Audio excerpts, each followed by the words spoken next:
जो उन तीर्थों में नहीं जा सकते और भगवान उन पर कृपा करना चाहते हैं, तो फिर ये संत रूपी तीर्थ चल कर के उनके गांव, उनके घर, उनके क्षेत्र में जाते हैं और उन्हें दर्शन का लाभ प्रदान करते हैं।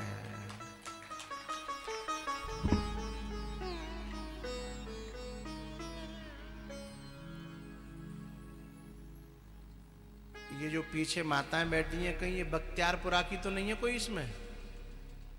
देखो नहीं है, एक भी नहीं है। वे तो अभी नहा रही होंगी गोबर पानी करके,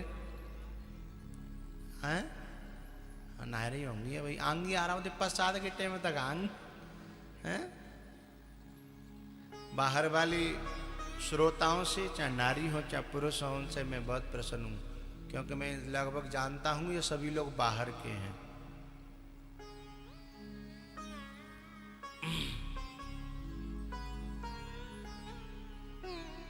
तो उस युवती ने, उस भक्ति ने नारद जी से कहा, दर्शनम तव लोकस्य सर्वथा घपहरम परम। दर्शनम तव लोकस्य सर्वथा गहरम परम। आपके दर्शन से ही पापों का नाश हो जाता है और पाप से संताप होता है। जब पाप मिटता है तो संताप अपने आप मिट जाता है। और संताप 3 प्रकार के हैं।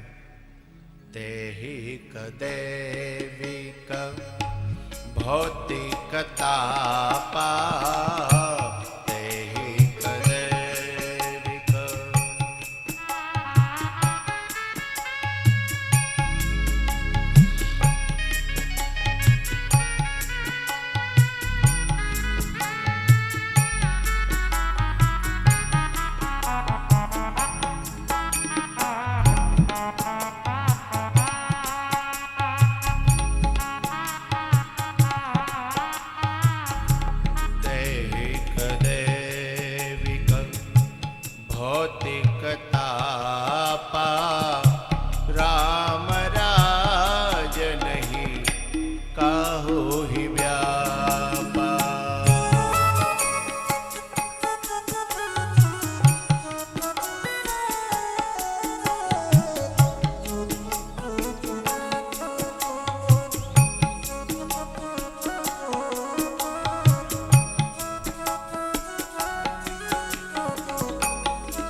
तीनों प्रकार के तापों को संत का दर्शन समाप्त करता है। लेकिन एक शर्त है। क्या? जितनी मात्रा में, जिस संत में हमारा जितना विश्वास होगा, उतनी मात्रा में हमारे संतापों का और पापों का नाश हो जाएगा। क्योंकि मानो तो देव और नहीं तो पत्थर है। मानो तो देव, नहीं तो पत्थर है। क्योंकि हमारा विश्वास ही फल देता है। भैया आओ।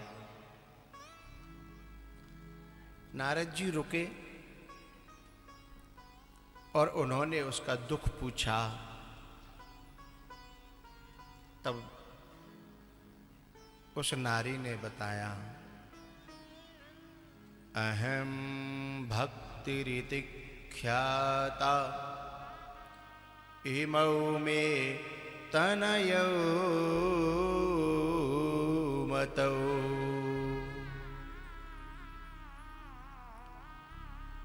ज्ञान वैराग्य नामानो काल योगेन जर्जरो।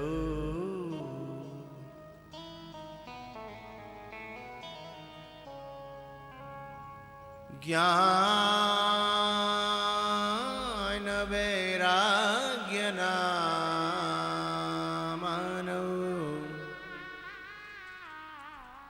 काल योगेन जर्जरो।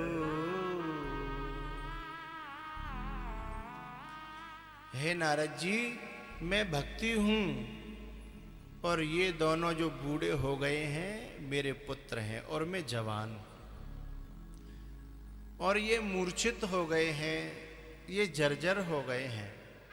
इनके वृद्धपन को देख करके मैं बहुत दुखी हूं। वृंदावन में भक्ति तो जवान है, लेकिन ज्ञान और वैराग्य बूढ़े हैं। संत भगवान बैठे हैं यहाँ। बहुत से लोग नॉलेज को ज्ञान समझते हैं।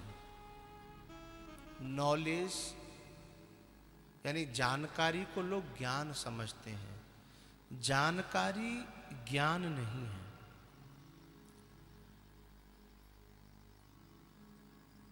जानकारी तो जैसे इटावा यहां से जाना है तो हमें रास्ते का पता लग गया तो हम इटावा नहीं पहुंच गए अभी। हाँ, इटावा का रास्ता पता लग गया, ये जानकारी हो गई। ऐसे ही हम कौन हैं, परमात्मा कौन है, जीव क्या है, ब्रह्म क्या है, ईश्वर क्या है, माया क्या है, संसार क्या है, इस सब की जानकारी हो जाना भी ज्ञान नहीं है।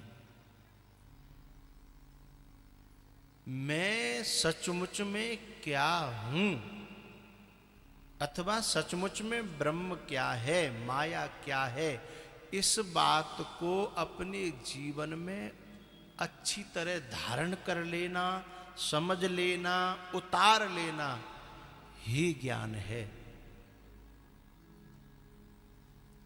मैं कौन हूं इस बात को समझ लेना, धारण कर लेना, अपने आत्म साक्षात्कार कर लेना, तब ज्ञान माना जाएगा। नहीं तो जानकारी है, नॉलेज है।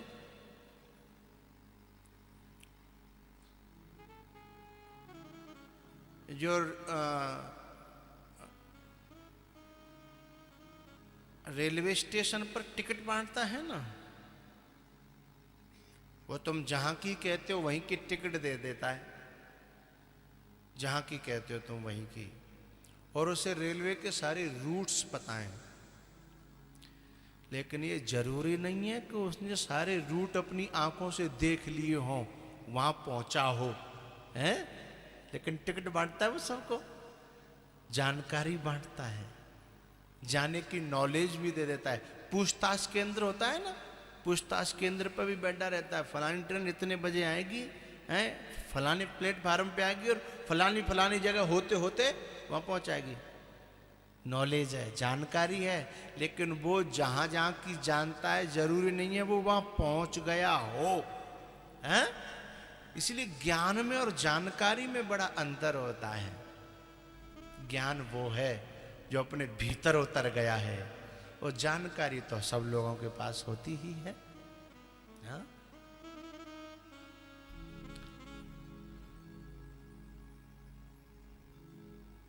तो ये जो भक्ति का जो पुत्र है ज्ञान, एक बात और कहूंगा क्योंकि संत भगवान बड़ी रुचि से सुन रहे हैं।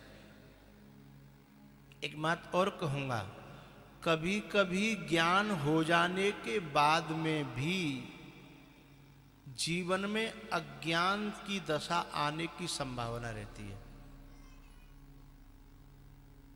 कैसे?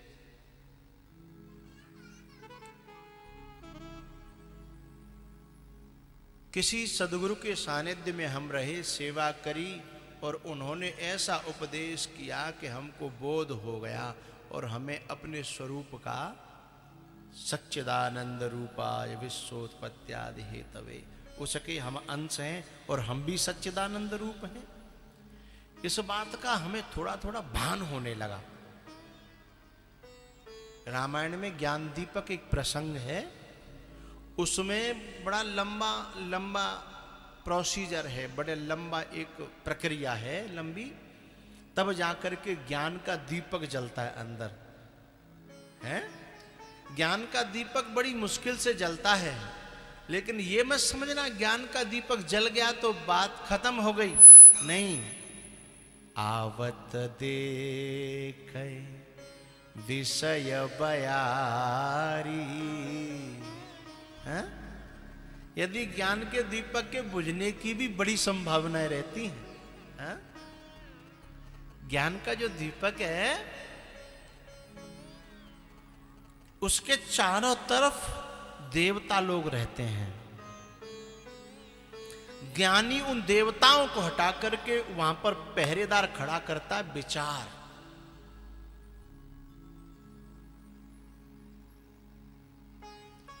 विचार को खड़ा करता है वहां पर, क्योंकि देवता तो भोगी हैं।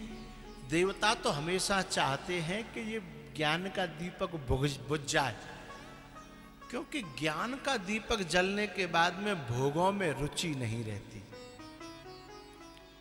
विषयों में रुचि नहीं रहती। वैराग्य का दीपक जल जाने के बाद फिर भोगों में रुचि नहीं रहती, और ये ज्ञान और वैराग्य को देवता नहीं चाहते। आवत देखें, उसमें पंक्ति है, इंद्री द्वार झरोखा नाना, तह तह सुर बैठे कर थाना।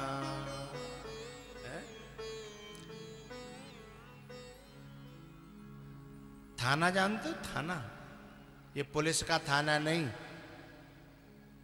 तो पुलिस का भी थाना है।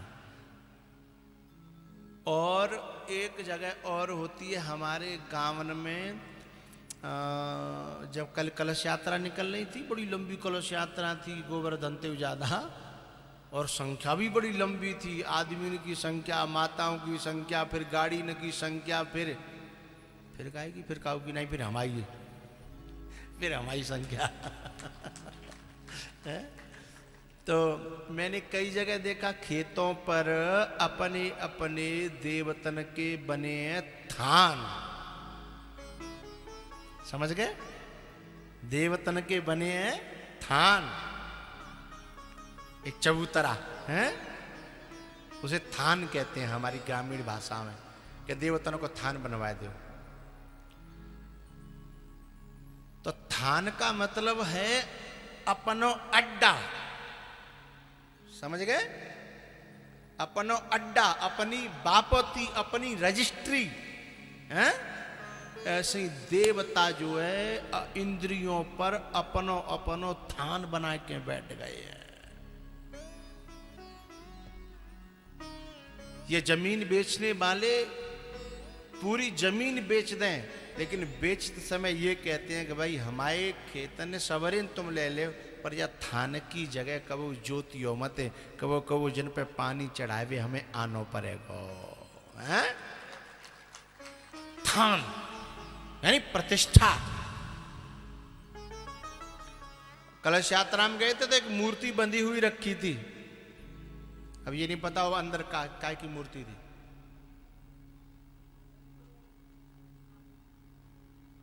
अच्छा, तो वो मूर्ति थी, बंदी रखी थी।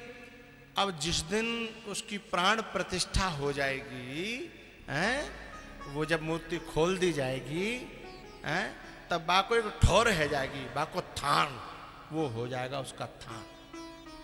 तो इंद्री द्वार झरोखा नाना,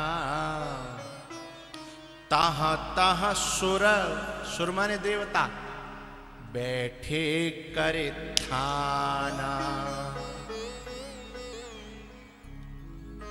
और चौकीदारी पे जो देवता बैठे हैं, वहां ज्ञानी को देवता हटाने पड़ेंगे, क्योंकि ज्ञानी की गति देवों से ऊपर होती है। भोगैश्वर्य प्रसक्ता नाम तयाप हृत चेतसाम व्यवसायत्मिका बुद्धि समाधौ न विधीयते। भोग और ऐश्वर्यों में आसक्त हुई जो बुद्धि है, वह कभी ज्ञान मार्ग पर चलने के लायक होती ही नहीं है। उसे तो इनसे ऊपर जाना पड़ेगा। जो विषया संतन तजी, मूढ़ता ही लपटा, जो नर डारे बमन करे, तो स्वान स्वाद सो खा। है जो विषया संतन तजी और मूढ़ताए लपटाए, जो नर डारे बमन कर। आदमी जब उल्टी कर देता है, पलटी कर देता है, तो श्वान उसे खा जाता है, कुत्ता उसे खा जाता है। तो जो संत विषयों को त्याग करके ऊपर जाते हैं, और जब संसारी व्यक्ति उसी में रमण करता है, तो वो संतों की पलटी में रमण कर रहा है। इतना गंदा कहा गया उसे। तो देवता क्या करते हैं कि भोगों में रुचि पैदा करते हैं, भोगों में रुचि बनाते हैं। इसलिए ज्ञानी व्यक्ति या बैरागी व्यक्ति या साधु या साधक या यति या सन्यासी उन स्थानों से हटा करके वहां पर ज्ञान, वैराग्य, विवेक, विचार, दया, इन पहरेदारों को बैठाते हैं, देवताओं को हटा करके। क्योंकि देवता तो जैसे डायबिटीज वाले आदमी के सामने रसगुल्ला आ जाए तो जो कहते हो कि चलो आंधे होगी सो देखी जाएगी, एक गोली और सही है। अब फ्री को मिल लो, दावत में आए हैं, यहाँ कोई फटकारे वारे ना न देखे वारी हते, घर में तो खाना दे तो चलो यहाँ तक लग गई, होगी सो देखी जाएगी है। तो देवता ऐसा ही करते हैं। आवत देखें विषय बयारी है। गौतम की नारी अहिल्या के संग क्या हुआ? आवत देखें विषय बयारी। विश्वामित्र जी के जीवन में मेनका आई, क्या हुआ? आवत देखें विषय बयारी, तुरत ही देहे कपाट उघारी। इंद्री द्वार झरोखा नाना। नारद जी को बंदर बनना पड़ा, क्यों? आवत देखें विषय बयारी, तुरत ही देहे कपाट उघारी। हाँ, जिस बुद्धि, जो बुद्धि बहुत चतुर होगी, समझदार होगी, विवेक वैराग्यवान होगी, तो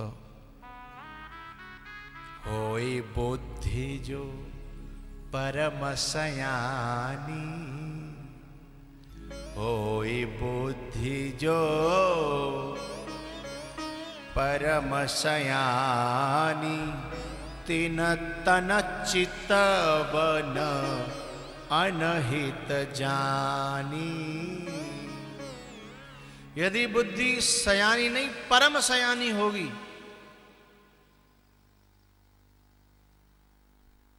सयाना या सयानी तो संसारी लोग होते हैं। छोटा सा बालक है, छोटा सा बालक,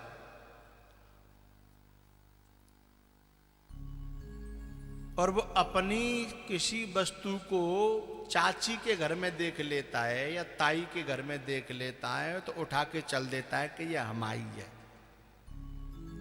छोटा सा बालक है और चाची या ताई के घर में देख ले तो उठा के को जी हमारी है, हैं? और लेके चल देगा। उससे कहते हैं कि अरे बड़ो सयानो ने कसी सी उम्र में देखो अभी कुछ जाने ताने, पर जावाते जरूर जानते हो कि जी हमारी और जे तेरी है, हैं? ये हमारी है और ये तेरी है। वो सयाने हैं, लेकिन परम सयाने हो ही बुद्धि जो परम सयानी, तिन्ह तन चितवन अनहित जानी।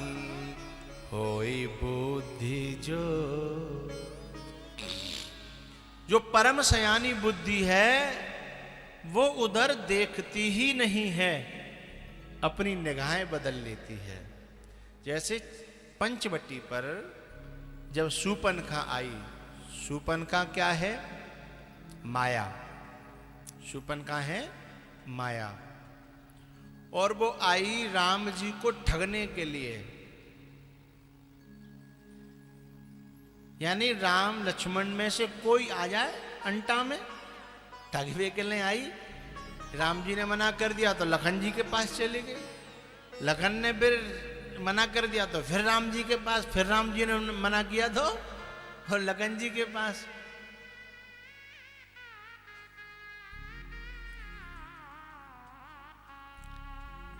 ठगने आई तो राम जी ने क्या किया? राम जी बात कर रहे थे माया से, शूर्पणखा से बात कर रहे थे, लेकिन क्या कर रहे थे पता है? सीतये चितये कही तेहि बाता, सीतये चितये चुक तिन तन चितवन अनहित जानी। क्योंकि भगवान यहां भगवान के रूप में नहीं, एक नर की लीला कर रहे हैं, मानव लीला कर रहे हैं, मानव चरित्र कर रहे हैं। तो माया आई लेकिन उसको देखा नहीं। सीतये चितये, देखा किसको? सीता जी को। और कही तेहि बाता, वो खड़ी है राम जी से बात कर रही है, राम जी देख रहे सीता जी की ओर हैं, लेकिन उसके प्रश्नों का उत्तर दे रहे हैं।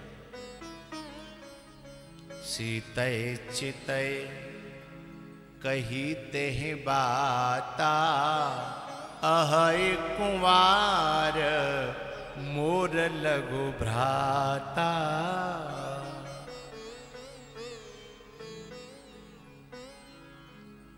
शूर्पणखा ने कहा यहां मेरी दाल गलने वाली नहीं है, क्योंकि ये आदमी मेरी तरफ कम से कम देखे तो सही। जो देखा ही नहीं रहा तो दाल कैसे गलेगी? तो उसने कहा यहां दाल गलने वाली नहीं है, पर ये जिस तरफ इशारा कर रहा है मुझे, जिस तरफ मुझे भेज रहा है, शायद दाल वहीं गल जाए। हाँ? तो वो लक्ष्मण जी के पास चली गई। तो बात मैंने कही थी, होई बुद्धि जो परम सयानी, तिन तन चितवन अनहित जानी।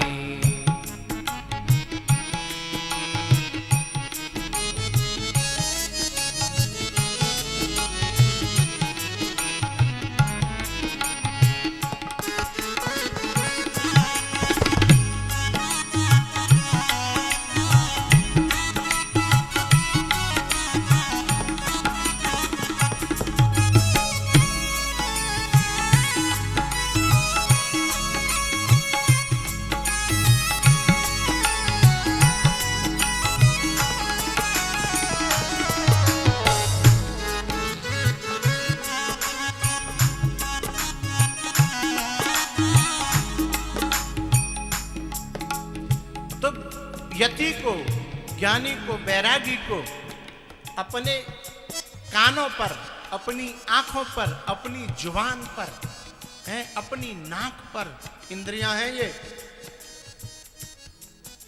इंद्री द्वार, इन दरवाजों पर विचार को बैठाना पड़ेगा, जो ये बताएगा, जो सिग्नल देगा, जाना है या नहीं जाना, जाना है या नहीं जाना,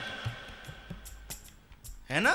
विचार ये बताएगा कि इधर जाना चाहिए और इधर नहीं जाना चाहिए। और काऊ के जब विचार बैठे ही ना है तो जो कछु है सो आन दो, जो कछु है। पता है बहुत से गांव में ऐसे आदमी होते हैं कि पहले, अब तो जमाना बदल गया, पहले दावत होती थी और पर्सनल दावत होती बढ़िया, बिना में घी बूरो मिलतो, घी बूरो, घी बूरे में और घी पर्स दे दे, पहले बुरा पर्स के ऊपर थे, पीछे से आता घी लेकर के, सागर में आदमी घी लेके आता था। तो बहुत से ऐसे होते कि जब घी परसने वाला आता था तो निगाह फेर लेते कि दांत जा, कि एक तरफ निगाह कर लेते कि दांत जा, जो कुछ डारस हो वो इंतजार करते, कुछ देखे और मोते नाई करे, और फिर बाद में एकदम अरे अरे अरे बस बस बस पूरे भरवा लो, और अब कर बस।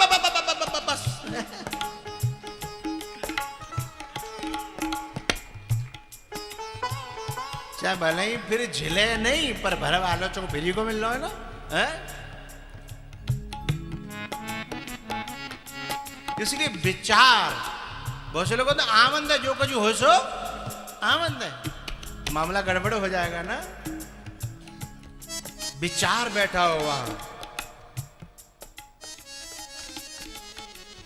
जो विचारवान पुरुष होता है उसका एक हाथ भोजन के लिए रहता है, एक हाथ तैयार रहता है, किसके लिए, ये चीज चाहिए और ये नहीं चाहिए, ये चाहिए और ये हमारे लिए फायदेमंद है और ये हमारे लिए नुकसानदायक है ना। विचार बैठ गया ना हर इंद्री पर, तो वही चीज आने देगा अंदर जो ठीक है, और जो गलत है वहीं से बाहर, नॉट अलाउड।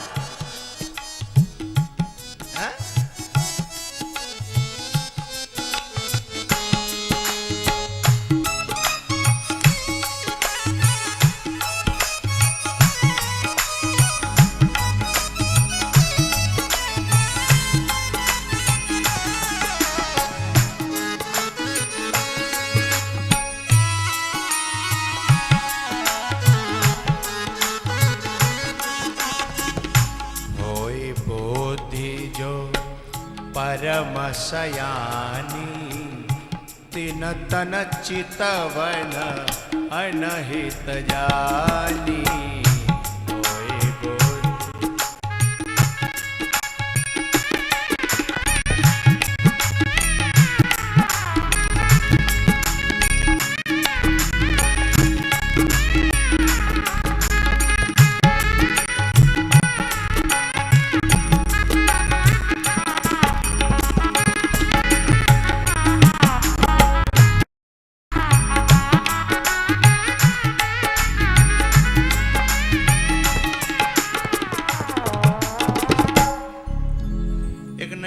कह रहा हूं क्योंकि संत भगवान बैठे हैं, एक नई बात कह रहा हूं। ज्ञान और वैराग्य जो भक्ति के पुत्र हैं, यमुना किनारे जो बूढ़े पड़े हैं, मूर्छित पड़े हैं, अधमरे पड़े हैं, जैसे मतलब आदमी हॉस्पिटल पे आईसीयू में या वो वेंटिलेटर होता है ना, उस पे पड़ा रहता है, और उस समय वो वहां तक क्यों पहुंच गया? क्योंकि वो गलत आहार करता ही गया, करता ही गया, करता ही गया, रोग बनता गया, स्वास्थ्य घटता गया, रोग बढ़ता गया। बात समझ में आ रही है? और अंतिम में पहुंच गया आईसीयू में। ऐसे हमारे अंदर के सद्गुण और दुर्गुण, भीतर के ज्ञान वैराग्य सद्गुण है, विचार सद्गुण है, विवेक सद्गुण है, इनको यदि हमने आहार अच्छा दिया तो ये जागृत रहेंगे, मजबूत रहेंगे, हैं, और ये दुर्गुणों को मारते रहेंगे, तो हमारा आध्यात्मिक स्वास्थ्य बहुत अच्छा रहेगा। और ये इनको यदि हमने गलत खिलाया पिलाया, गलत सुनाया, गलत दिखाया, गलत पढ़ाया, बात समझ में आ रही है ना? इनको हम अपने अंदर के सद्गुणों को गलत आहार यदि दिया तो ये बूढ़े होते जाएंगे, कमजोर होते जाएंगे, और एक दिन जिन्हें पटक लेंगे दुर्गुण और हालत खराब हो जाएगी, और वो ज्ञानी से अज्ञानी हो जाएगा, योगी से भोगी हो जाएगा, हैं, बैरागी से रागी हो जाएगा, ज्ञानी से अज्ञानी हो जाएगा, भोगी योगी से भोगी हो जाएगा, और बैरागी से रागी हो जाएगा। कुपथ्य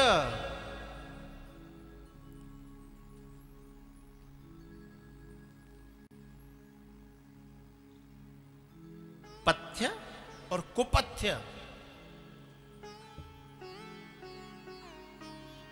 इसलिए नारद जी से कहा था भगवान ने,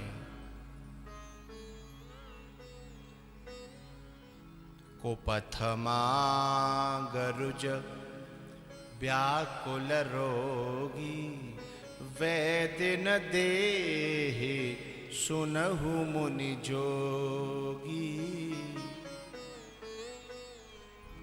वैद्य जो है कहता है सुनो ये दवाई ले जाओ, लेकिन खटाई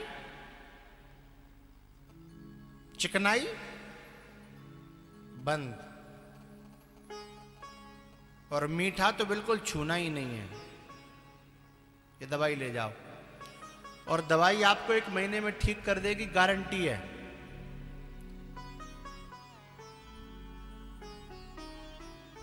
लेकिन आदमी कहता है कि कल से कर लेंगे दवाई, अब आए तो परामटे खा ही लें, तेल के चाहे घी के, जो कुछ होगी सो कल ले दवाई करेंगे।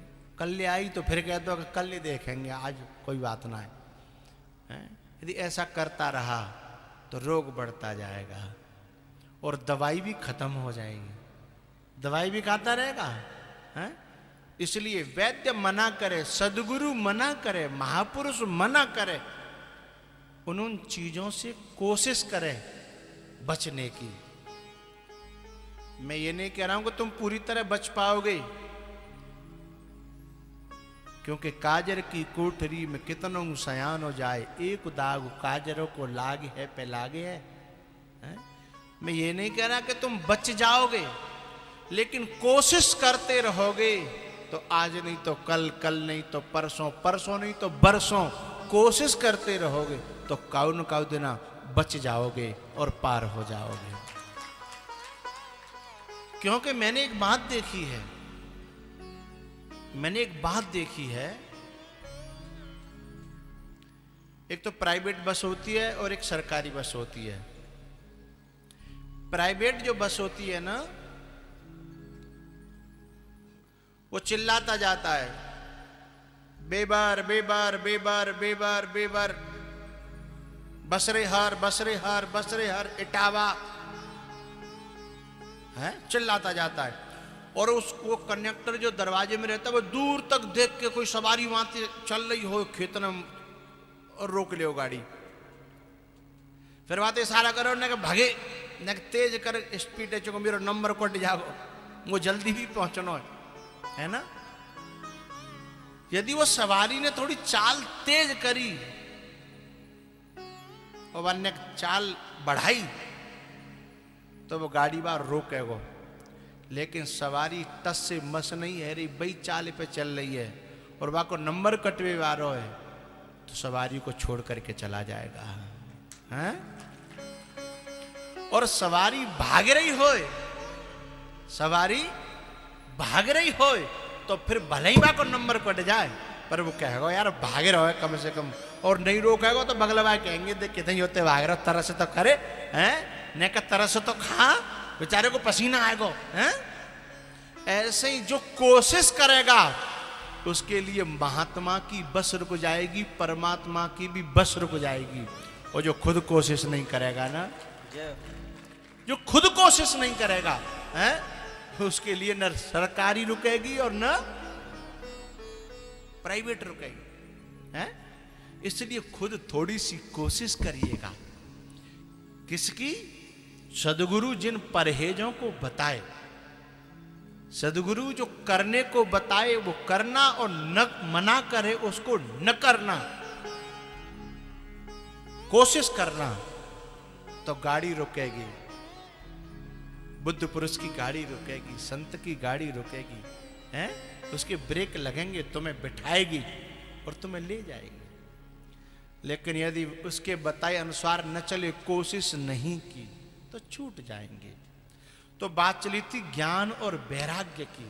नॉलेज ज्ञान नहीं है, जानकारी ज्ञान नहीं है। जो जानकारी है उसको उस जगह पर पहुंच जाना ज्ञान है। जो हमें जानकारी हो गई है उस जगह पर पहुंच जाना है। ज्ञान की 7 भूमिकाएं होती हैं, एक एक करके वहां पहुंच जा। जानकारी तो पहले स्टेप में हो जाती है जब वेदांत पढ़ाया जाता है सन्यासियों को है। तो विचार चंद्रोदय, विचार सागर, वृत्ति प्रभाकर, और संस्कृत में कहें तो फिर पंचदशी हैं, और उपनिषद हैं, फिर आगे के जो ग्रंथ हैं वो सब पढ़ाए जाते हैं। जानकारी सब हो जाती है, लेकिन फिर अभ्यास करना रह जाता है। श्रवण, मनन और निदिध्यासन। श्रवण, मनन और निदिध्यासन। श्रवण करे वो श्रोता और उसका मनन करे वो मुनि। श्रवण करे सो श्रोता, मनन करे वो मुनि, और जो निदिध्यासन करे वो सिद्ध। वो उसमें डट जाएगा, उसमें जो रुक जाए, उसमें ठहर जाए, वो सिद्ध है।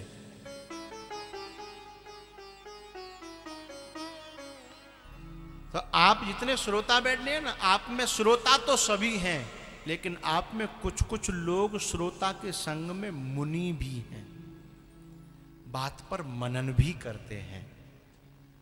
कथा में बैठे बैठे भी मनन करते हैं, और कथा से बाद में जाने के बाद में भी मनन करते हैं। और मनन करते करते करते करते कोई बात भूल जाते हैं या कोई बात दिमाग से उतर जाती है, तो दोबारा से फिर वो YouTube पे जा कर के वो यार यहाँ पर क्या बात कही गई थी, फिर उसे खोलते हैं और फिर उसे सुन करके दोबारा से मनन करते हैं। वो मुनि है। मुनि की कोटि में चाहे वो पैंट पहनते हो, चाहे धोती कुर्ता पहनते हो, चाहे वो सन्यासी भगवा। तो श्रवण और मनन और फिर निदिध्यासन।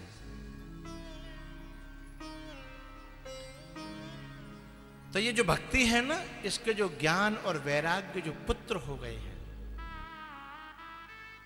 भक्ति के, बूढ़े क्यों हो गए? कहीं ना कहीं कुपत्य हुआ।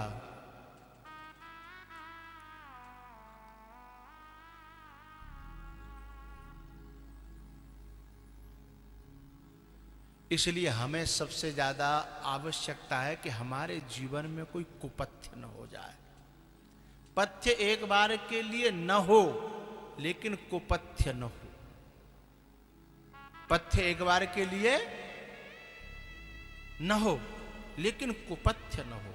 इसलिए तो तुलसीदास जी ने कहा, दुष्ट संग जने दे विधाता, दुष्ट संग।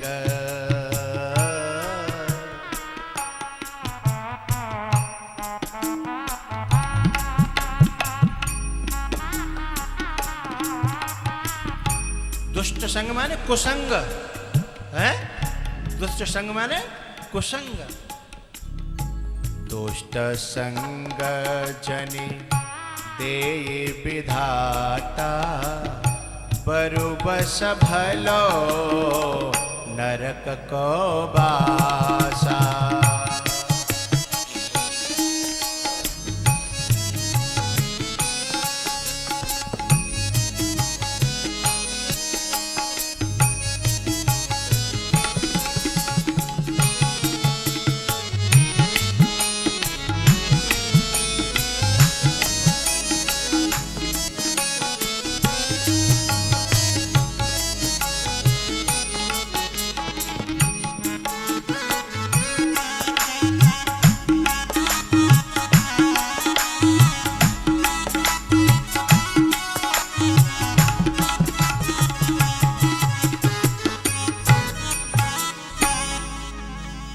दुष्ट संग नहीं, जन माने नहीं, जन दे विधाता।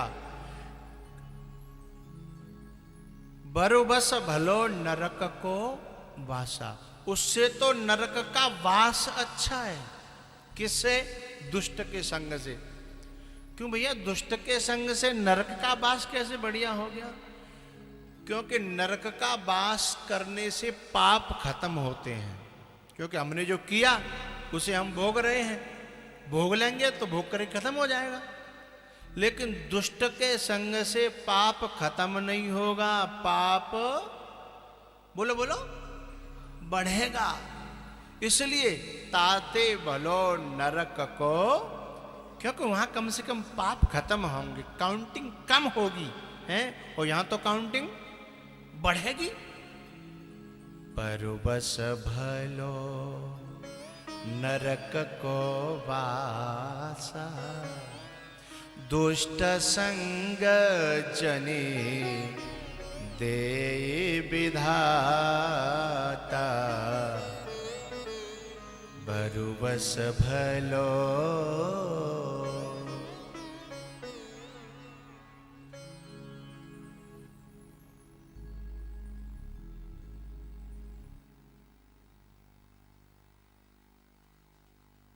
एक बार एक संत थे स्वामी जी, और वो गंगा जी में नहाने गए।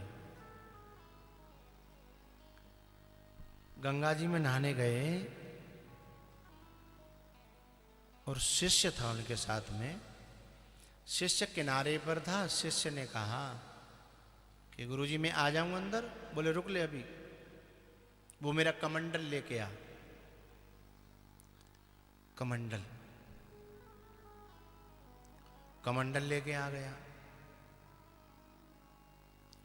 और जब वो कमंडल लेके आया, गंगा जी में खड़ा हो गया,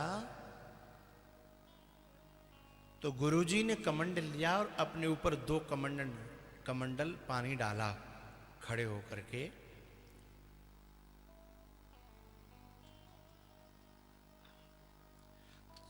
चेला को दे दिए, कर ले नहा ले। चेला ने कमंडल लिया, 1 2 3 डालने लगा। गुरुजी ने कहा कि पूरे पानी को खर्च करेगा क्या? तो चेला अचंभे में आ गया कि इसमें पानी क्या खर्च हो रहा है? पानी तो वहीं के वहीं है, इसमें क्या पानी खर्च हो रहा है?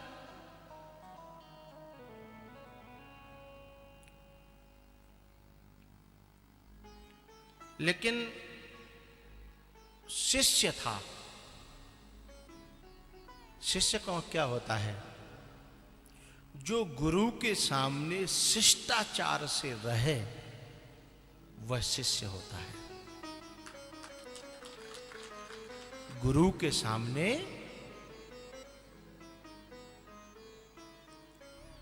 कल हम अपने भक्तों के यहां गए थे, अनुज पाठक, तो वहाँ हमारे ऐसी मस्ती आ गई सो हम लोग बम बोलने लगे। तो हमारी बम बोलने लगे तो उसमें एक कहाँ आए हैं वो?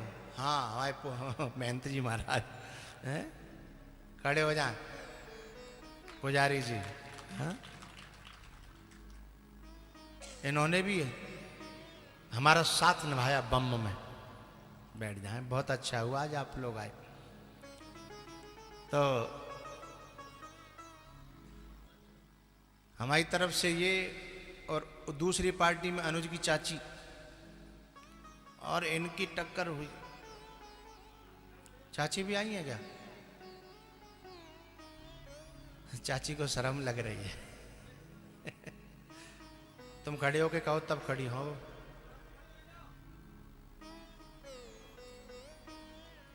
एक चाची के संग में एक बूढ़ी मैया और थी। ये ताई है, ये ताई है, ये चाची है।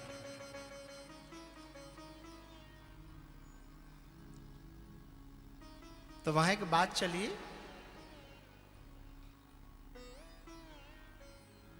ले इनके चक्कर में बात ही भूल गया हम। हमको जो बात कह रहे कल बम में कोई,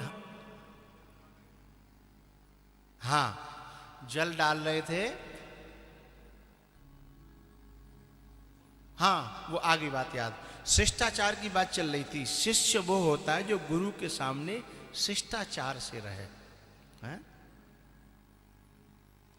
और गुरु के सामने शिष्टाचार से रहे। तो एक बात मेरे दिमाग में आई, मैं वो कह रहा था कि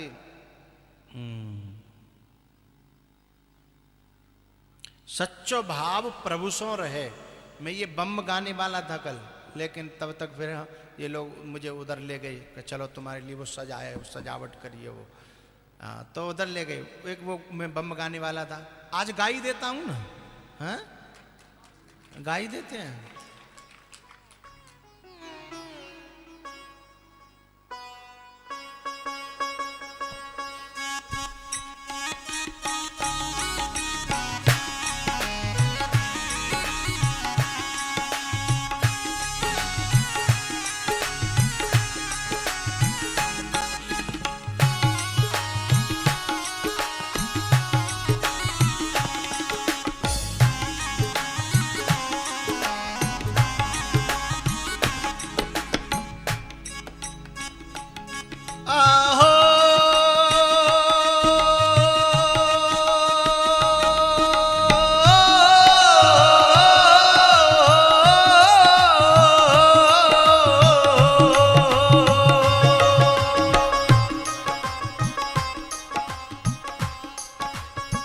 सच्चो भाव प्रभु सो रहे, संतन सो सदा भाव हो।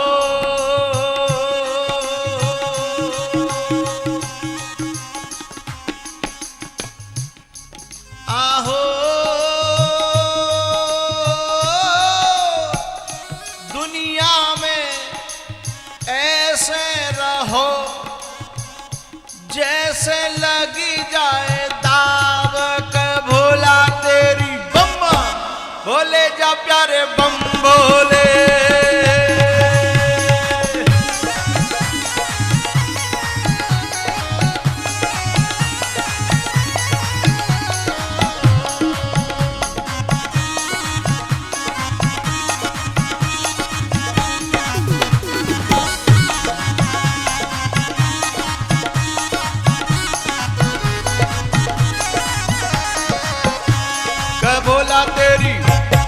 भोला तेरी भोले जा प्यारे बम भोले।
सच्चो भाव प्रभु सो रहे। और संतन सो सद्भाव, और दुनिया से ऐसे रहो जैसे लग जाए दाव। दुनिया में आदमी कैसे होए, लेकिन गुरु के सामने शिष्टाचार में आ जाए, वो शिष्य है। तो उसने गुरुजी से लौट करके जवाब नहीं दिया। उसने सोचा कि समय आने पर गुरुजी अपने आप ही बता ही देंगे कि मुझे क्यों रोका। पानी तो यहाँ अपार है, कितना उडारो, न कहूं घट रहो न बढ़ रहो, पानी तो वहीं के वहीं है। उसने कुछ नहीं कहा। जब वो आश्रम पे पहुंच गए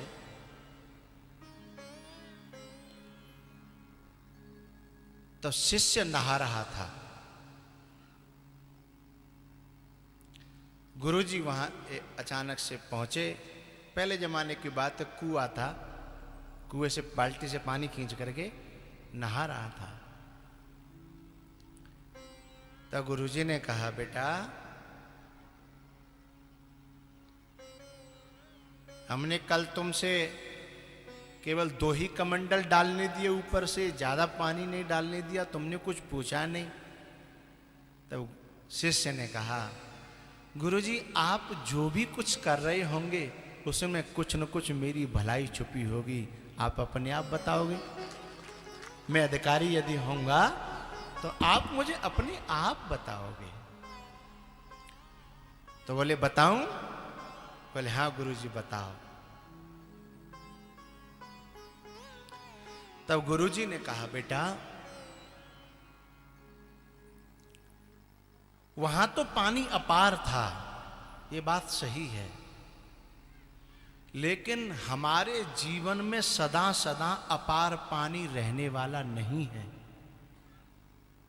वहां तो जल अपार था, लेकिन हमारे जीवन में सदा सदा तो अपार जल नहीं रहेगा। कभी हम कहीं होंगे, कभी हम कहीं होंगे, हैं? कभी तो हमें थोड़े से पानी से काम चलाना होगा। अपार पानी में रह करके भी हमें आदत को उतना ही रखना है, थोड़े से पानी में स्नान करने की। पानी का कुछ नहीं बिगड़ेगा, आदत बिगड़ गई तो सब कुछ बिगड़ जाएगा। है?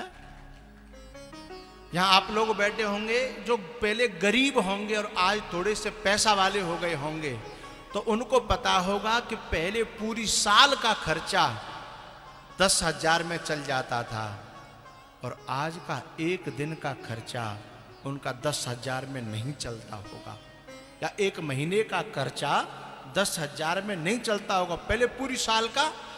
अब वो बढ़ तो गया है, लेकिन घटाना बहुत मुश्किल है। बढ़ाना तो सरल है, लेकिन घटाना, समझ रहे हो बात को? इसलिए गुरुजी ने कहा, बेटा ज्यादा पानी से नहाने की आदत बढ़ाना तो सरल है, लेकिन फिर घटाना बहुत मुश्किल है।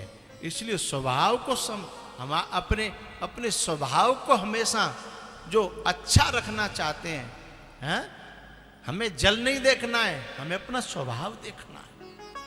तब गुरुजी के चरणों में गिर पड़ा शिष्य। बोले, गुरुजी आपने उस समय रोक दिया, मुझे अच्छा किया, मुझे अच्छा किया। क्योंकि यदि हम 10-20 दिन गंगा जी रह जाते और मैं भर भर कमंडल से नहाता, तो फिर यहां भी मैं 4 बाल्टी से कम पानी में नहीं नहाता, मेरा स्वभाव बिगड़ गया होता है। क्योंकि समय तो सदा एक जैसा रहने वाला नहीं है ना, समय तो बदलता रहता है। इसलिए स्वभाव हमारा सही रहना चाहिए।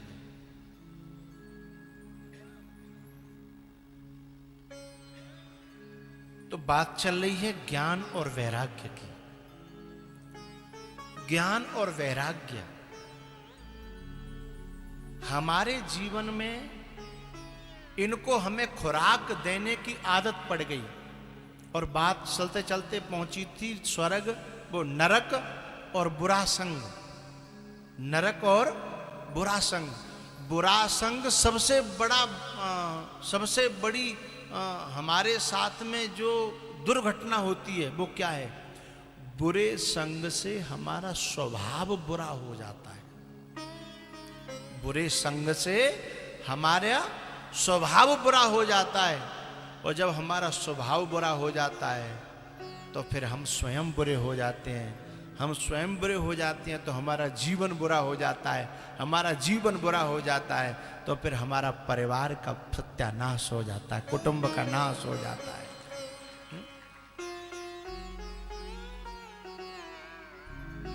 अभी न्यूज में आया था ना, किसी जंगल में आग लगी थी, शायद अभी बुझिए कि 2.5-3 महीना हो गया है, आग को बुझाने की कोशिश की जा रही है। जहाजों से पानी डाला जा रहा है ऑस्ट्रेलिया में। बहुत होते हैं 3 महीने और आग बुझ नहीं पा रही।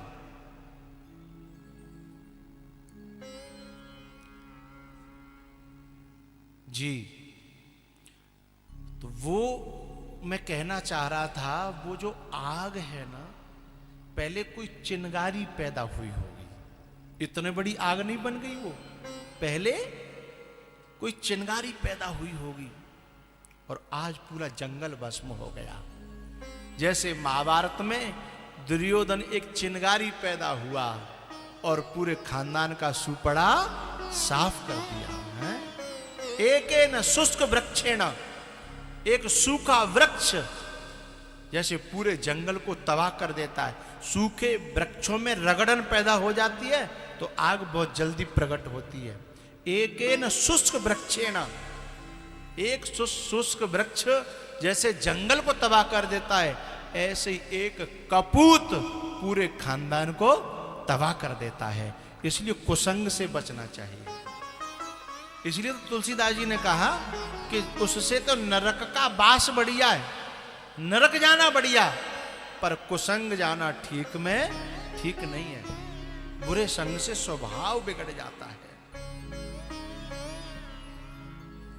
तो ये ज्ञान और वैराग्य जो जर्जर हुए हैं, जो रोगी हुए हैं, जो मूर्छित हुए हैं, ये कुपथ्य से हुए हैं। ये ज्ञान वैराग्य कहीं दूसरी जगह नहीं, हमारे जीवन में ही है। हमारे जीवन में किसी को कितना ज्ञान है, किसी को कितना वैराग्य है, उसके कुसंग और सत्संग इनके ऊपर डिपेंड है। अब आप लोग सामने बैठे हो और ये छट के जो लाल कपड़न में, इधर सफेद कपड़न में, दाढ़ी नवाए बिना दाढ़ी नवाए अलग बैठ गए ना, जो कहते आप बादर में तो टपकेगा, बादर में तो ना टपके ना, तुम में से ही छटके अलग बैठ गए हैं, क्योंकि इन्होंने कुसंग का त्याग कर दिया और सत्संग का ज्यादा से ज्यादा सेवन किया और ज्ञान और वैराग्य जागृत हो गए और इन्हें दुनिया से अलग कर दिया है। तुम्ही में से छट करके, इसीलिए तो कहा सतसंगति दुर्लभ संसारा, निमिषि दंड भरे एक बारा, बिनु सतसंग विवेक न होई, राम कृपा बिनु सुलभ न सोई। बिना सत्संग के विवेक नहीं होता और राम कृपा के बिना सत्संग नहीं मिलता, तो फिर राम कृपा कैसे मिलती है? बिना सत्संग के तो विवेक नहीं होता और सत्संग राम कृपा के बिना नहीं मिलता, तो फिर राम कृपा कैसे मिलेगी? मन क्रम बचन छाड़ चतुराई, मन क्रम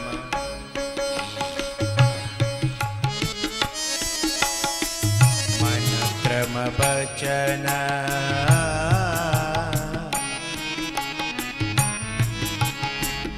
मन क्रम वचन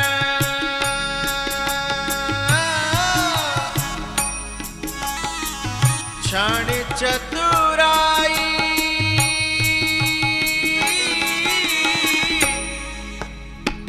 मन क्रम वचन क्षण चतुराई भजत कृपा करे हाय रघुराई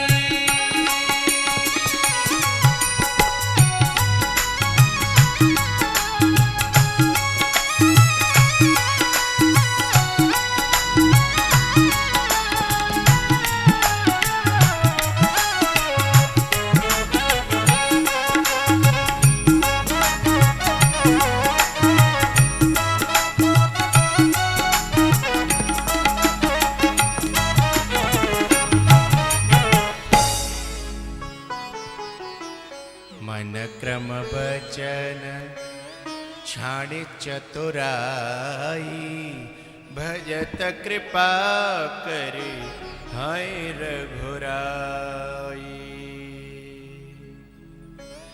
भक्ति देवी वृंदावन में रो रही थी न जाने कितने दिनों से, लेकिन कोई भी उसकी पुकार नहीं सुन रहा था। लेकिन नारद जी ने उनकी पुकार सुनी। भक्ति भाव से जो पुकार की जाती है उसे कोई साधु ही सुनता है। श्रद्धा भाव से जो पुकार की जाती है उसे साधु ही सुनता है। संसार के लोगों के दिल में तुम्हें कोई जगह बनानी हो, श्रद्धा की जरूरत नहीं है। संसार के लोगों के दिल में कोई जगह बनानी हो तो श्रद्धा की जरूरत नहीं है, श्रद्धा भाव की जरूरत नहीं है, फिर तो सेवा भाव की जरूरत है। संसार की सेवा करो, गांव के लोगन की, अपने लोगन की सेवा करो, हैं? सेवा करोगे तो दुनिया के लोगों के दिल में जगह बन जाएगी। लेकिन संत के, सदगुरु के हृदय में यदि तुम्हें जगह बनानी है तो सेवा भाव हो, बहुत अच्छी बात है, लेकिन संग संग में श्रद्धा भाव भी होना चाहिए, तो अपने आप पुकार पहुंचेगी। नारद जी रुके, ज्ञान वैराग्य को जगाने की कोशिश करी, कोई मंत्र काम नहीं आया।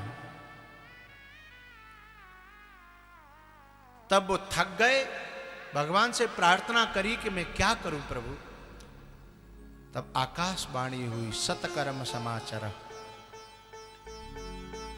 नारद जी भक्ति को आश्वासन देकर कि चिंता मत कर, मैंने ठानी है तेरे बालकों को जवान करने की, तो मैं इसका उपाय ढूंढने जा रहा हूं। ढूंढते ढूंढते बद्रीनाथ में पहुंचे, जहां सनत कुमारों से मुलाकात हुई।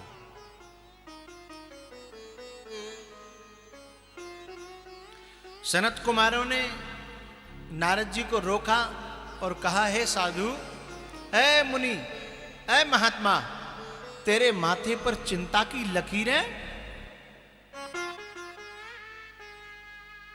फकीर होकर के, साधु होकर के, तू भगवान का दास होकर के, और चिंता की लकीरें।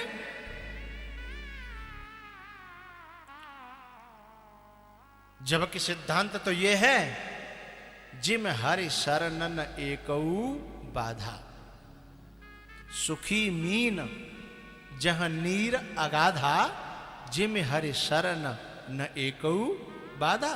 प्रिय, तेरे माथे पर ये, चेहरे पर ये चिंता की रेखाएं। नारद जी ने कहा कि मैं अपनी चिंता से चिंतित नहीं हूं, मैं किसी दूसरे के दुख को देख करके चिंतित हूं।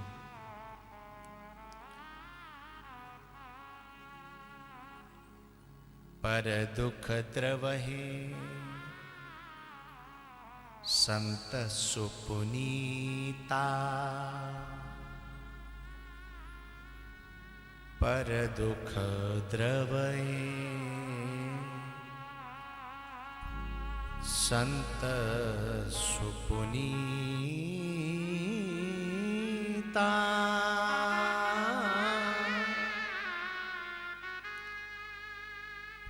दूसरे के दुख को देख करके संत द्रवित हो जाता है।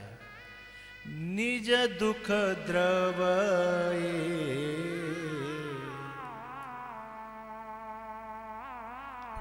जो माखन होता है ना, बाके खुद के ऊपर कोई गर्मी पड़े तो खुद के ऊपर पड़े तभी पिघलेगा, लेकिन संत के ऊपर खुद के ऊपर गर्मी न पड़े, संताप न पड़े, दूसरे के ऊपर संताप पड़े, वो तो भी पिघल जाता है।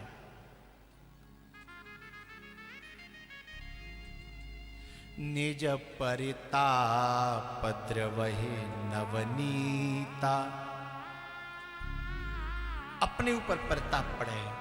इसलिए हे सनत कुमारो, मैं अपने दुख से दुखी नहीं हूं, मैं दूसरों के दुख से दुखी हूं। मैंने जब भक्ति का दुख देखा और उसके ज्ञान और वैराग्य दोनों पुत्रों को जर्जर अवस्था में देखा, तब से मैं दुखी हो गया हूं। और एक बात और कहना चाहूंगा, अच्छे अच्छे साधक बैठे हैं,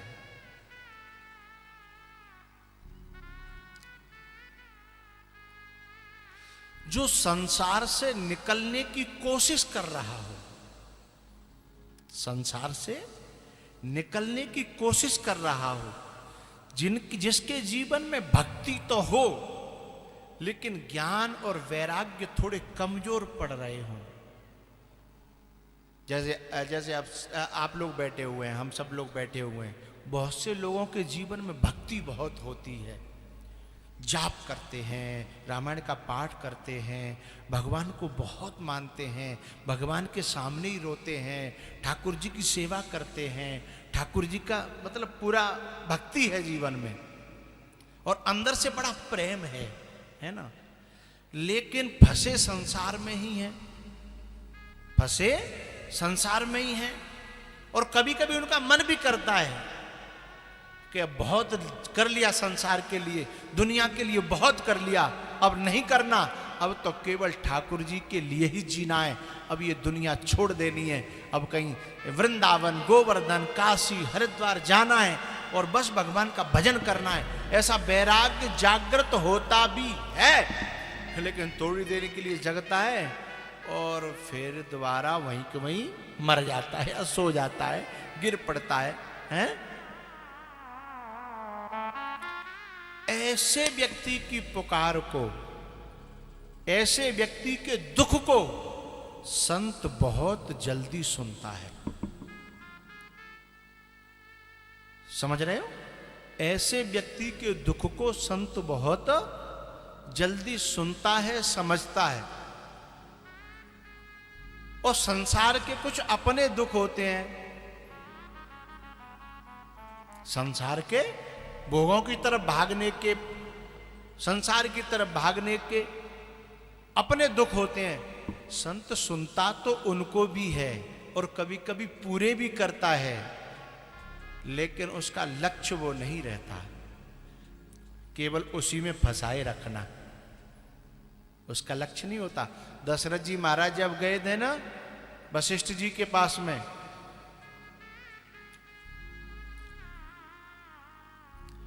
भई गलानि मोरे सुतनाई,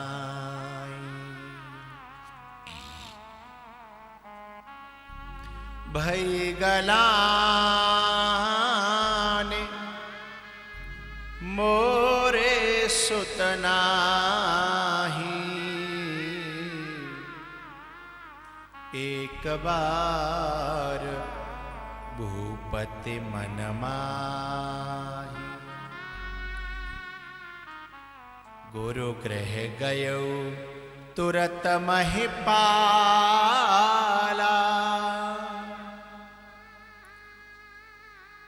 जोर पान कर विनय विशाला। हाथ जोड़ करके गुरुजी के चरणों में विनती करी कि प्रभु मेरे पास बड़ी संपत्ति है, बड़ा साम्राज्य है, लेकिन उसका मेरे पास कोई प्रतिनिधि, कोई संभालने वाला, कोई संचालक मेरे पास में नहीं है। कोई संचालक नहीं है, उसका कोई देखरेख करने वाला नहीं है, बाद में कोई है नहीं।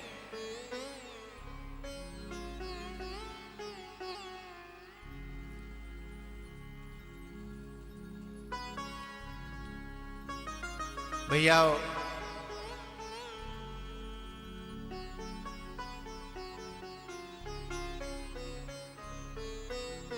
वशिष्ठ जी महाराज दशरथ जी से कहते हैं, दरहु धीर होए सुत चारी। 4 सुत होने वाले हैं,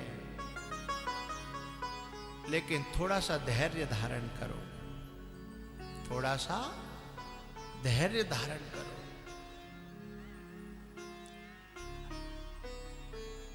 मैं आपसे एक बात कहना चाहता हूं कि श्रीमद् भागवत के महात्म में एक आत्मदेव नाम के ब्राह्मण थे, उनके भी कोई संतान नहीं होती थी।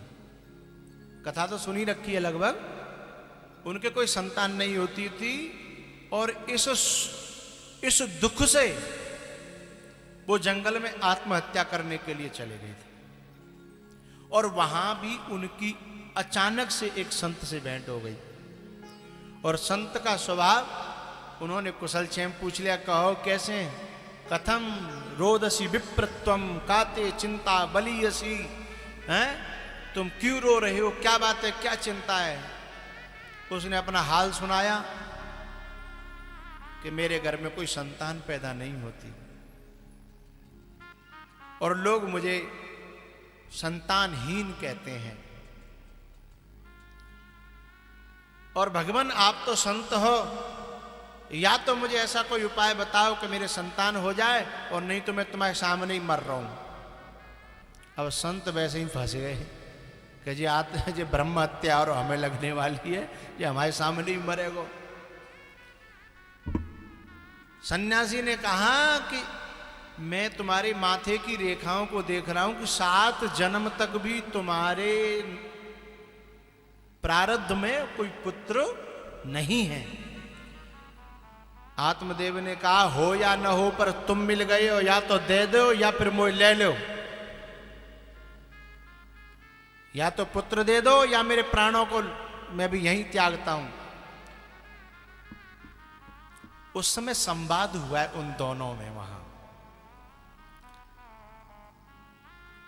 तो सन्यासी ने उसको संवाद में कहा है कि हे आत्मदेव, तू पुत्र की कामना से संसार में भटक रहा है और पुत्र को मांग रहा है, किस लिए? बोले पुत्र सुख देता है। तो सन्यासी ने कहा कि कोई ऐसा पुत्र एकातें देखो जो सुख दे रहो, ब्याह हो तक है, शादी है के बाद ऐसा पुत्र पकड़ के ला मेरे पास कि जो अपने माँ बाप है तनख्वाह दे रहो हो है। तनख्वाह कौन की आत्म जाती है?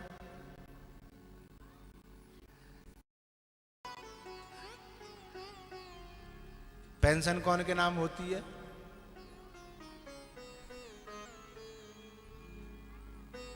बहुत प्रवचन सुनाए कि पुत्र थे। तब एक बात और कही फिर आत्मदेव ने कि पुत्र के बिना पिंडदान नहीं होगा, कल्याण कैसे होगा? सन्यासी ने कहा, कल्याण पुत्र के पिंडदान से नहीं, कल्याण अपने आत्मज्ञान से होता है। पिंडदानों से कल्याण नहीं हुआ करता।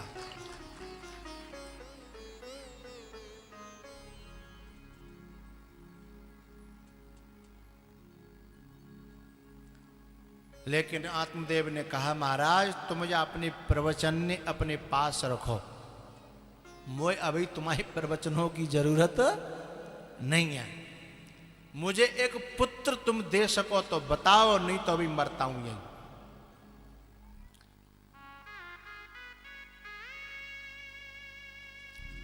संत ने फिर दया करके एक फल दिया और कहा ले।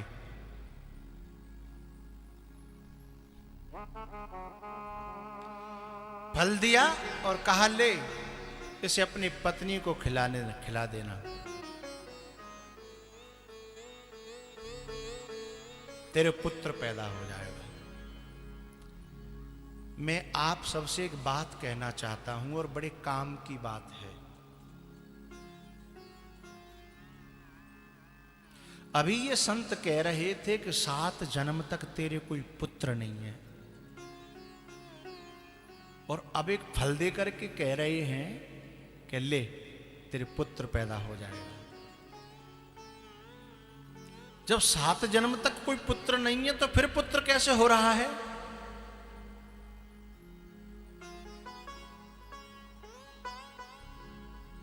मैं आपको बताना चाहता हूं, जिस संत में हमारी श्रद्धा बन जाए, विश्वास बन जाए, और वो संत अपने मुख से कुछ कह दे, वो तुम्हारे जीवन में 100% घटित हो जाएगा, वो पक्का हो जाएगा। अब आप कहोगे कि संत तो ऐसा था कि वन कोई भजन पूजा पाठ करे न कजू करे, और कोई दीन का संत नहीं था, फिर उसकी बात सच कैसे हो सकती है? एक बड़ी प्यारी बात बता रहा हूं आपको।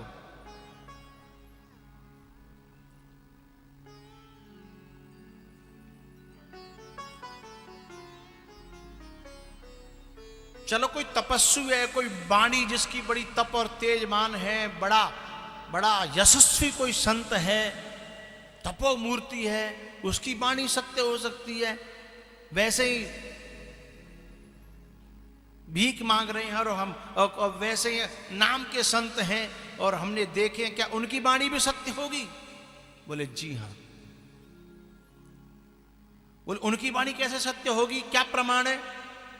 मैं निवेदन कर रहा हूं आपको। किसी साधु के वेश में भिखारी को भी यदि हमने संत मान लिया है, गुरु मान लिया है, और हमारी श्रद्धा है, और उसने कोई वचन हमसे कह दिया और हमारा श्रद्धा विश्वास पूरा है, तो वो संत पूरी नहीं करेगा। जो ये सिद्धांत जिस भगवंत ने बनाया है ना, उस बात को तो पूरा करने की जिम्मेदारी संत की नहीं है, भगवंत की है। सिद्धांत संत ने नहीं बनाया, सिद्धांत तो भगवंत ने बनाया है ना।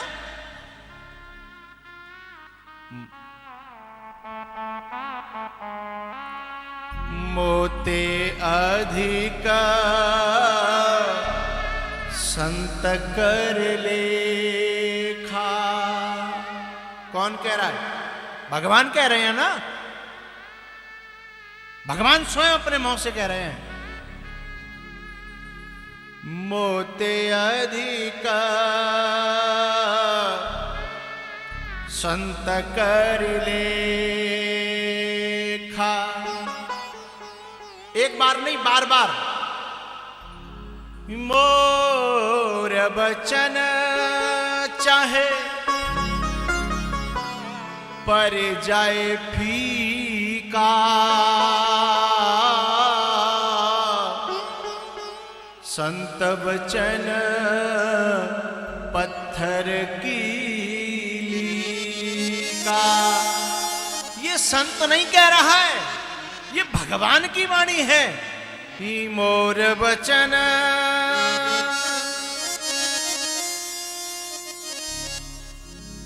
चाहे पर जाए फीका, ये राम की वाणी है। संत वचन पत्थर की लीका। मोते अधिक गुरु ही जिय जानी, कौनते अधिक? मोते अधिक। भगवान की वाणी है, राम की वाणी है। ई मोते अधिक गुरु ही जिय जानी, सकल भाय से वही सन्मानी। उसकी बात को पूरी करने की जिम्मेदारी संत ने नहीं लिया है।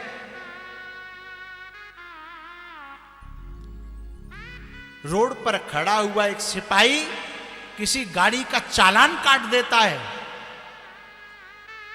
किसी गाड़ी का चालान काट देता है, वो उस आदमी की दम नहीं है, वो जिसने कानून बनाया है ना, वो संविधान की दम है उसके पास है, इसलिए वो चालान काटने की हिम्मत रखता है, चालान काट देता है। जो कायदा बनाया, कानून बनाया, जो संविधान बनाया है ना, वो उसकी रक्षा करेगा। है? तो मोर बचन चाहे पर जाए फीका, संत वचन पत्थर की लीका। मैं क्या कहना चाह रहा था कि 7 जन्म तक कोई बेटा नहीं है। प्रारब्ध में तो ये लिखा था, लेकिन भगवान को उसका प्रारब्ध हटाना पड़ा, मिटाना पड़ा, अपने संविधान के तहत, अपने कायदा कानून के तहत संत के वचन को पूरा करने के लिए, और उसके जन्म में बेटा देना पड़ा।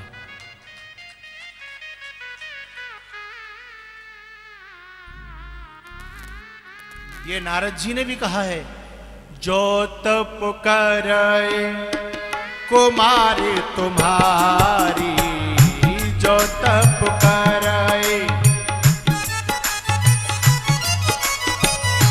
जो तप करे कुमारी तुम्हारी, भाभी उमेटे सकहि त्रिपुरारी।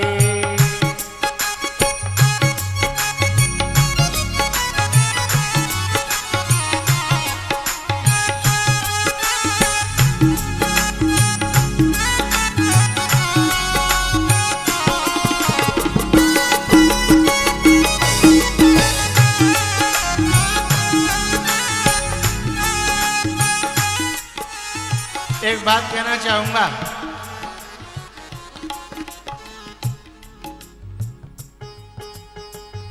संत कैसा होता है, गुरु कैसा होता है, गुरु की पहचान क्या है, संत की पहचान क्या है, संत की पहचान क्या है। एक बात कहना चाहूंगा, जो तुम्हारी समझ में ही नहीं आए, जो तुम्हारी समझ में न आए, वही सदगुरु है, वही संत है, वही बुद्ध पुरुष है, क्योंकि समझ से परे है वो। समझ से, चूंकि समझ में आ जाएगा फिर तो बात अलग हो गई ना, फिर तो तुम गुरु हो गए। समझ में आ गया तो फिर हम गुरु हो गए ना। लेकिन जो समझ में ही नहीं आए हैं,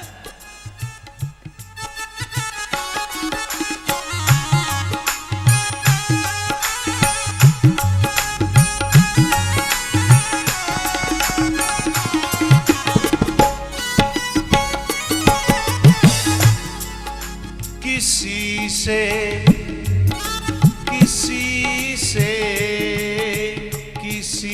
से उनकी मंजिल का पता पाया नहीं जाता, किसी से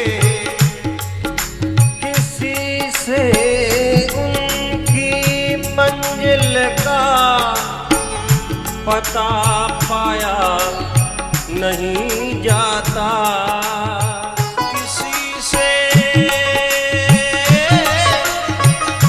उनकी मंजिल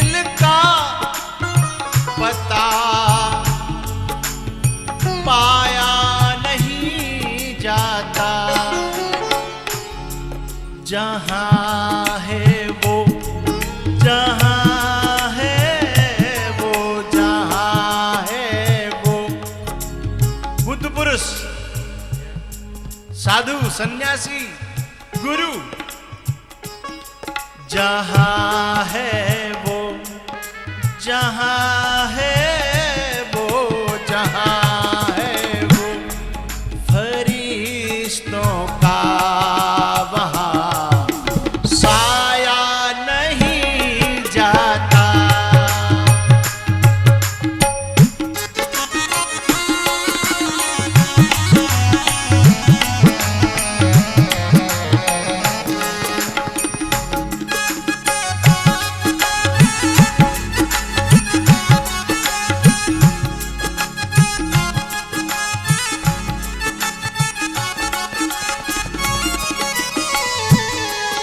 जहाँ है वो, जहाँ है वो, जहाँ है वो फरिश्तों का वहाँ साया नहीं जाता। किसी से उनकी मंजिल का पता हरि बोल।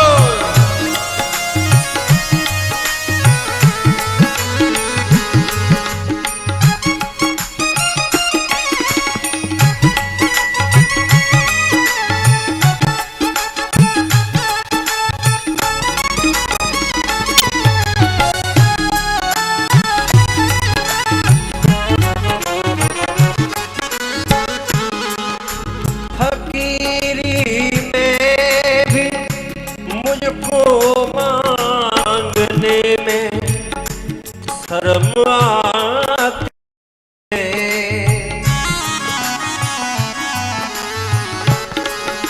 फकीरी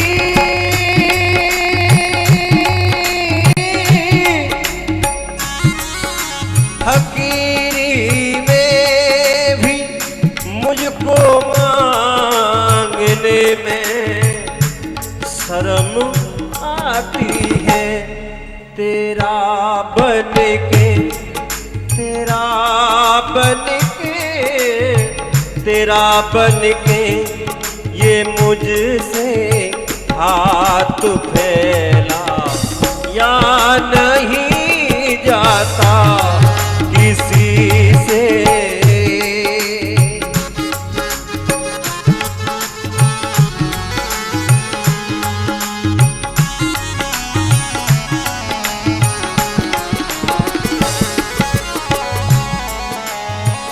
मोहब्बत के लिए कुछ खास दिल मखसूस होते हैं।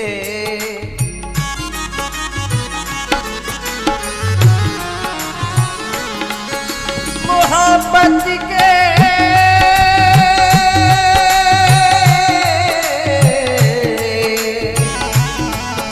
लिए कुछ खास दिल मखसूस होते हैं। ये वो नगमा, ये वो नगमा है, ये वो नगमा जो, ये वो नगमा, ये वो नगमा है जो हर साज पे गाया नहीं जाता।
है वो, जहाँ है वो फरिश्तों का वहाँ साया नहीं जाता किसी से उनकी मंजिल का पता।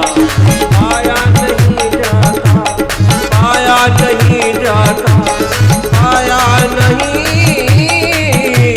जाता।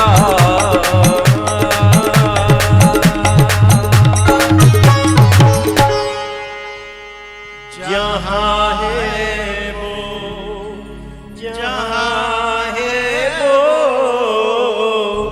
जहाँ है वो फरिश्तों का वहाँ साया नहीं जाता किसी से उनकी मंजिल का पता पाया नहीं जाता।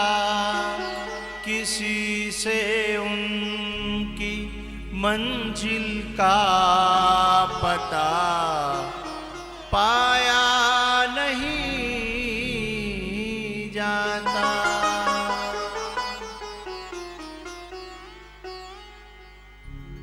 तो बुद्ध पुरुष, गुरु पुरुष, साधु पुरुष, महात्मा, जिसके चरणों में हमारा प्रेम है, विश्वास है, उसकी बात को वो पूरी नहीं करता, उसकी बात को तो वो पूरी करता है जिसने संविधान बनाया है। भागवत में, गीता में, रामायण में, उपनिषदों में, वेदों में जिसने कानून बनाया, जिम्मेदारी उसकी, अब वो जाने उसका काम जाने। बोलो बाल कृष्ण भगवान की। हर हर